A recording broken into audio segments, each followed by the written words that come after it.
This is Matthew Kratter from Trade University, and today I want to answer the question, is Bitcoin too slow to be the world's reserve currency? I've answered this question before, but I think I have some additional wrinkles that you're going to find very helpful. And this is based on a question by Justin Smith, who says in the YouTube comments of one of my videos, I would like to believe in Bitcoin, in other words, but how can Bitcoin be the world's reserve currency when it can only process 4 to 7 transactions per second?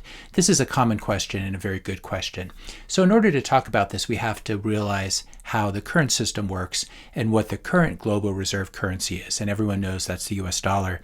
It used to be the British pound before that at the beginning of the century.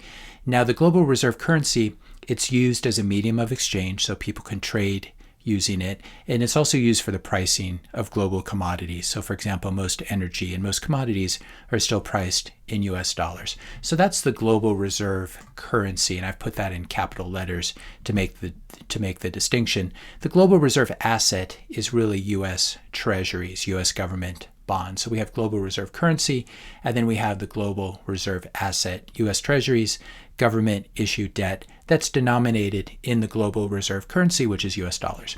Now, the global reserve asset is used to store trade surpluses from trade. So if one country is importing or exporting more than it's importing, it's going to have a trade surplus. It's going to store that usually in US Treasuries among other collateral. So it's used to store trade surpluses by countries and their central banks. And US Treasuries as the global reserve asset are also the most common form of international collateral. They're very good collateral. You can post it somewhere and borrow against it. Today, US Treasuries are still the main global reserve asset. There's a smattering of gold that central banks hold. There's a smattering of other currencies, but US Treasuries really are the big one. If we take a look here are all the major foreign holders of US Treasury securities. We can see at the top of the list are Japan and China. Japan, as of July of 2022, owned about 1.2 trillion treasuries, $1.2 trillion worth of treasuries. China owned about 970 billion. So they're very large numbers. If we scroll down here, we can see that the grand total is about $7.5 trillion worth of treasuries held by foreign holders. Now, as we said, gold used to be the global reserve asset, and it actually worked pretty well for a long time. For most of basically all of the 19th century, the world was on a gold standard. And gold worked well as this global reserve asset. It was also worked well for trade, and it worked fine even though it's much slower than Bitcoin. The problem with gold, though, is it is slow. For example, it took Germany 4 years and millions of dollars in terms of cost to repatriate its gold from New York and Paris and bring it back to Frankfurt. So gold, as we all know, is very difficult to move around, especially if you have $1 billion worth of it or $10 billion worth of it. And this is one reason that we got the development of the fiat standard, because people issued paper against gold because it was easier than trying to move the gold.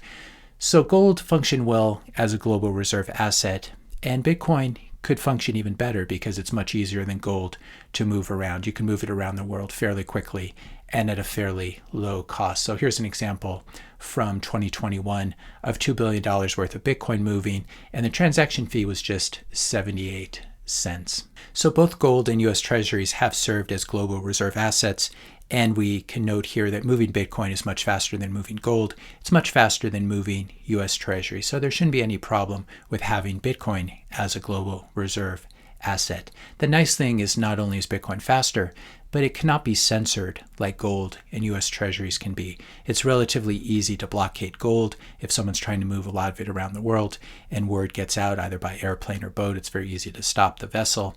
It's also quite easy to seize or freeze US Treasuries. Just ask various countries like Libya, Iran, ask the Russian oligarchs. Putin was actually very smart. He got rid of, I think, most of his US Treasuries or all of his US Treasuries before he invaded the Ukraine. So he was quite aware of this.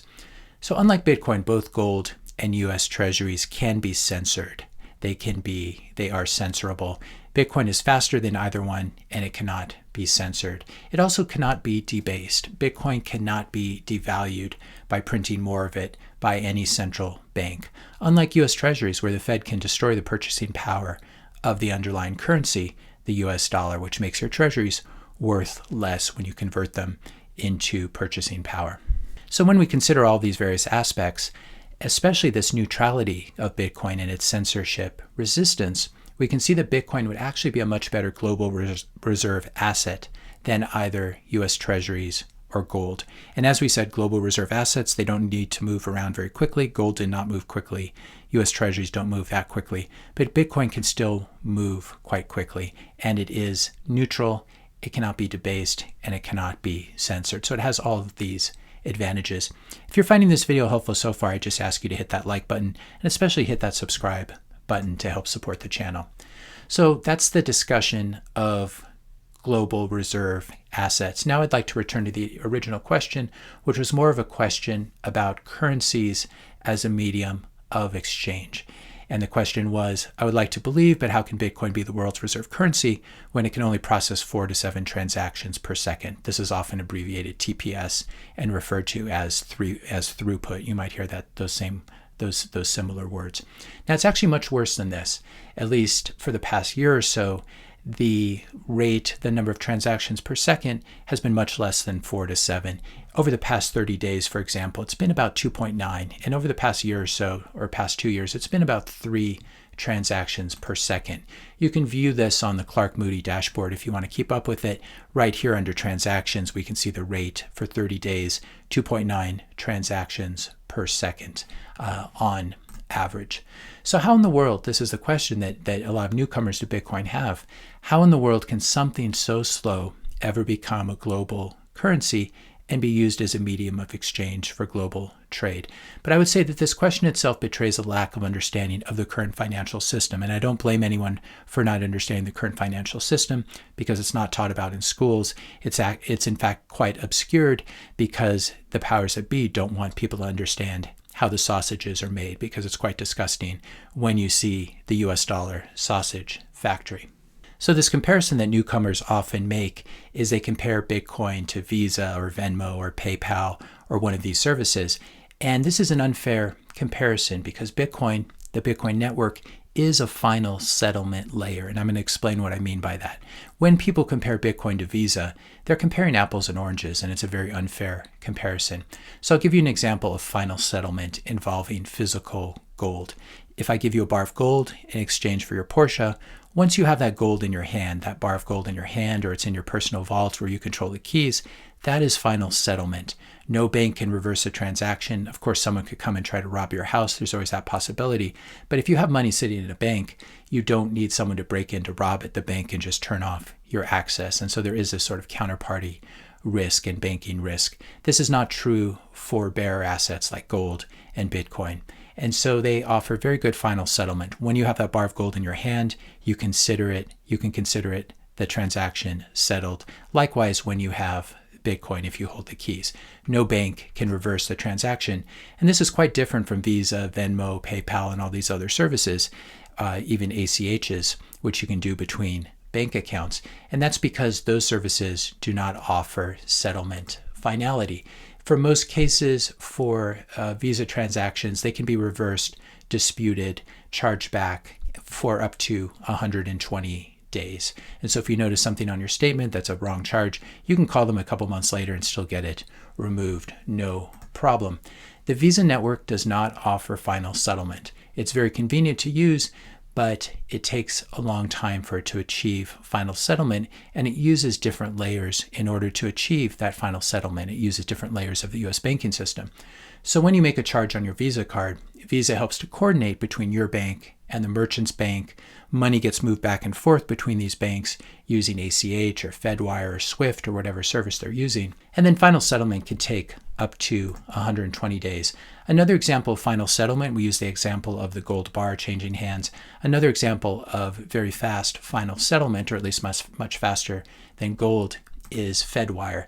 Fedwire refers to a real-time gross settlement system of central bank money used by the Fed, the Federal Reserve, which is a central bank in the US, to electronically settle final US dollar payments among member institutions, in other words, among other banks. So when you wire some money in the US, you are using, or your bank is using Fedwire to send that money.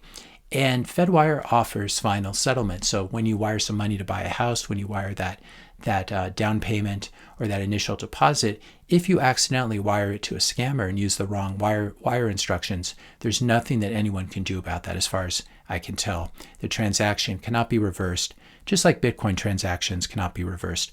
So Fedwire offers final settlement, just like Bitcoin and gold.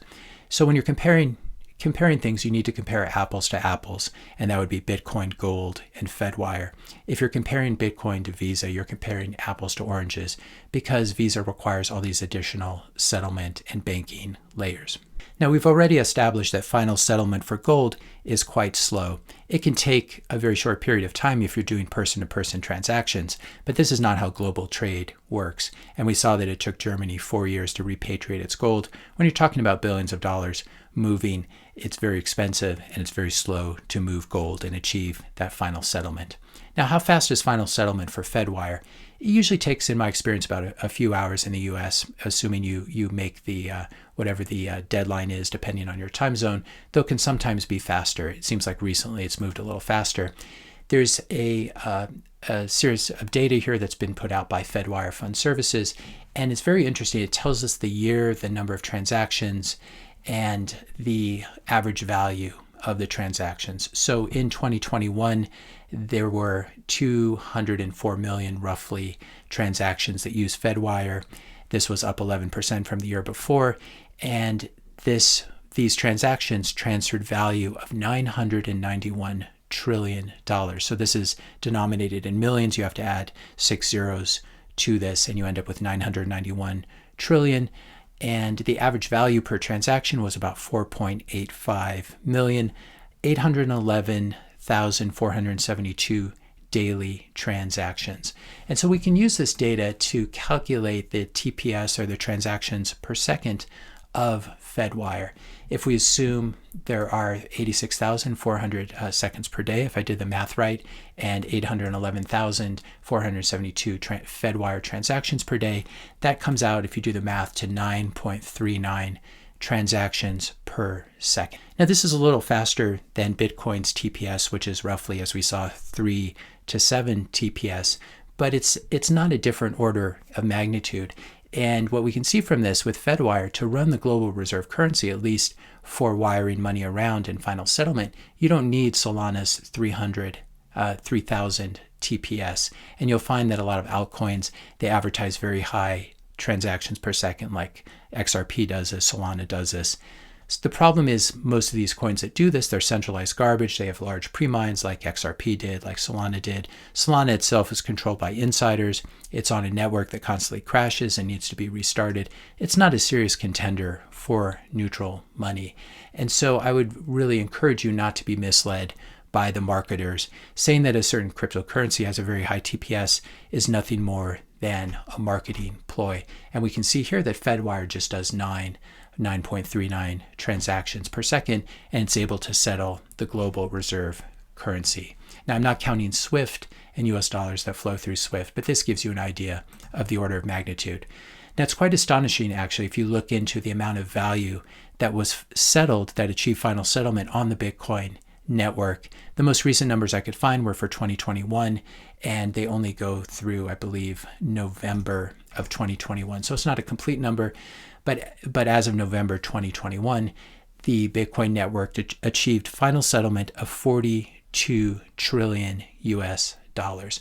So anyone that tells you that Bitcoin is not a significant network doesn't know what they're talking about. $42 trillion is a lot of money. That's more than US GDP, that's more than US debt, etc. And it's probably close to the capitalization of large cap stocks in the US. And so if we take a look at the total value that was settled on the Bitcoin network, 42 trillion, we compare it to Fedwire settlement value of 991 trillion. We can see that Bitcoin has already settled, at least in 2021, it settled about 4% of Fedwire's value. So it's not a huge percentage, but it is getting higher every year. And I want to point out here that unlike Fedwire, you can use Bitcoin 24/7, 365 days of the year, including holidays, nights, weekends. You can't send wires on banking holidays or in the weekends in the US at least. Unlike Fedwire, Bitcoin can also be used by anyone. It doesn't require any central bank's permission. It doesn't require any member bank's permission to use. You can use it with your own wallet and your own node, and no one can stop you. Bitcoin is for everyone, regardless of national origin, race, creed, net worth, credit score, etc. And the banking systems and banks do a lot of screening of applicants, etc. They are not open to everyone. Bitcoin is a global neutral money for everyone. It's a global neutral money for everyone, and it cannot be confiscated or frozen by governments or debased by central banks if you're using it in a peer-to-peer manner. If you leave your Bitcoin on Coinbase, it can obviously be confiscated, but if you hold your own keys, no one can do anything about it, and the Fed cannot print up more Bitcoin, which gives Bitcoin this scarce property. The Fed can obviously print up a lot of US dollars. So these are the comparisons you have to consider when you're thinking about Bitcoin transactions per second and how fast they are. So how will Bitcoin ever be able to scale doing only 2 to 7 transactions per second? And this is really the question. We saw, of course, Fedwire has scaled quite well doing 9 transactions per second. But here's how Bitcoin will scale and how it has been scaling and how I think it will continue to scale. Each transaction, each of those 2 to 7 transactions per second can be for an increasingly larger value. So maybe in the early days, each transaction was like for $50 or $500 or $5,000. Now we can really begin to move higher and have $5 million transactions and $50 million transactions, $5 billion transactions. We saw that $2 billion transaction here. And so the same transactions can contain a lot more fiat value or a lot more purchasing power, a lot more Bitcoin value. Higher dollar transactions, and it's important to note this, they don't require more electricity, they're not harder on the environment, and they don't necessarily require higher fees. Bitcoin transaction fees are not a percentage of the amount that's moved, and that's how we could see a crazy thing like this where someone moved $2 billion for just 78 cents. Bitcoin is more a function of how much information you're transmitting, and so sometimes you might pay a higher fee if you're moving $50 than if you're moving $5 or $10 billion. The average size of a transaction on Fedwire, as we saw, is 4.85 million. And so this is, sort of where we can imagine Bitcoin scaling to. If the average transaction size on Bitcoin was only $5 million, it would be equivalent to the average transaction size on Fedwire, which is comparing apples to apples because Fedwire is a final settlement solution. And I think this makes sense. Final settlement layers should be reserved for large transactions. So you don't use Fedwire to buy a burger at McDonald's or buy a cup of coffee. And ultimately, Bitcoin will not be used for this at the base chain, at the base layer, at layer 1. Smaller transactions can be carried out on layer 2 solutions like the Lightning Network, or even using layer 3 apps that are built on top of the Lightning Network. Lightning Network transactions eventually settle on layer 1. They don't create any additional Bitcoin. They still use Bitcoin as the token, but that Bitcoin gets locked up on the base layer before it's used in the Lightning Network. So there's no inflation or anything like that, and you're not using a different token. And then what happens, you can have all these small transactions, these very small, cheap, fast transactions on the Lightning Network. And then those transactions, when those channels eventually decide to close and settle up, they can settle onto the base layer of Bitcoin, level 1, the final settlement layer, which is a lot like Fedwire and gold, as we've seen. Now, what sort of transactions per second can the Lightning Network do? I don't think we're there yet, but everything I've researched says that the Bitcoin Lightning Network is capable of processing 1 million transactions per second. So this is definitely much more than Visa even processes now. Visa does tens of thousands of transactions per second, and the Lightning Network gives us the ability to do even more transactions per second and then settle immediately on a very secure neutral base layer, which is the Bitcoin base layer. This video was recorded Sunday night. I'll be posting it tomorrow, Monday morning. I'm going to be on the road doing some traveling, and so there almost certainly will not be a video on Tuesday, unfortunately. No new video until Wednesday at the earliest, depending on my internet situation. So I'd say if you're looking for more material, while you wait, be sure to check out all of the hundreds and hundreds of videos that I have on YouTube. I will link to this in the description notes below. And you can also use the search function here to search for questions you have about Bitcoin. And it's quite likely that I have a video either about Bitcoin or about global macro or about other cryptocurrencies like Ethereum, for example. So that's all the free material. If you want to take a deeper dive down the rabbit hole, you can check out my paid course, The Ultimate Guide to Bitcoin, where I teach you a lot of the sort of higher level philosophical approaches to Bitcoin, as well as some very practical things. For example, I have 5 lectures on how to buy Bitcoin anonymously without KYC, how to connect your Trezor hardware wallet to your own Bitcoin full node, how to set that up, how to build a multi-vendor, multi-sig solution, which is really kind of deep cold storage for your Bitcoin, how to use CoinJoin, and various things that I can't really talk about on this YouTube channel for obvious reasons. So I'll put a link in the description notes below for that as well. Be sure to check that out. And if you want to find that, you can just look right under the title of this video and click right here where it says more, and then there'll be a link right there. YouTube's made it a little bit difficult to find this description box. But be sure to check out, I would first check out all the free material.